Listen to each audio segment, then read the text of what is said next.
हम परम शांति बोले, बेहद की परम शांति बोले, बेहद की परम शांति बोले, पूरा मंत्र बोले, कैसे बोले। हम जानते हैं कि हर एक शब्द की ऊर्जा है और हर एक शब्द में उसका भाव छुपा है, उसकी ऊर्जा छिपी है। और हम ये भी जानते हैं कि हर एक डायमेंशन के जो ऊर्जा है वो अलग है। जैसे हम जब भी हम ओम बोलते हैं या ओम शांति बोलते हैं तो वो हमें केवल और केवल इस ब्रह्मांडीय ऊर्जा तक ही सीमित रखता है, क्योंकि वो 3 देवों को समर्पित है, ब्रह्मा विष्णु महेश। और जब हम परम शांति बोलते हैं तो परम धाम की शक्ति से जुड़ता है। तो यहाँ पे बापूजी समझाते हैं कि जब हम परम शांति बोलते हैं तो उसका परम शांति बोलने से, जैसे आपने पहले तो आपको ये समझना पड़ेगा, परम शांति हमें आत्म स्वरूप में स्थित होकर बोलते हैं तो उस भाव का प्रभाव और उस शब्द उन वाइब्रेशन का प्रभाव अलग होता है। जब हम आत्म स्वरूप में स्थित होकर बोलते हैं तो उसका 108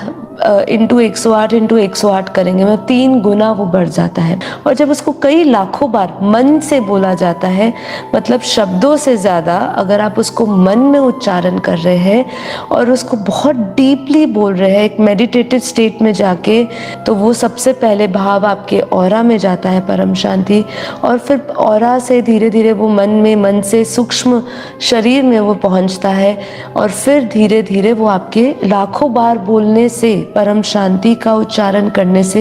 वो आपके घर में फैलता है।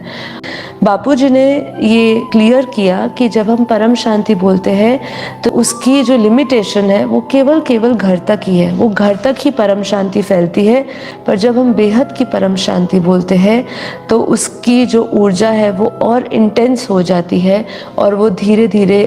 उसका जो वाइब्रेशंस है वो घर के बाहर फैलते फैलते सोसाइटी तक, पूरे विश्व तक उसको धीरे धीरे वो फैलता है। लेकिन जब आप बेहद की परम शांति बोलते हैं तो वो और इंटेंसिफाइड हो जाता है, उसकी डिग्री बढ़ जाती है, उसकी ऊर्जा की शक्ति और बढ़ जाती है, क्योंकि वो उस बेहद के परम धाम से वो ऊर्जा धीरे धीरे नीचे आती है, और उसका जो ऊर्जा क्षेत्र है या जो उसका विस्तार है वाइब्रेशन का, वो और दूर तक फैलता है, और वो बेहद की परम धाम के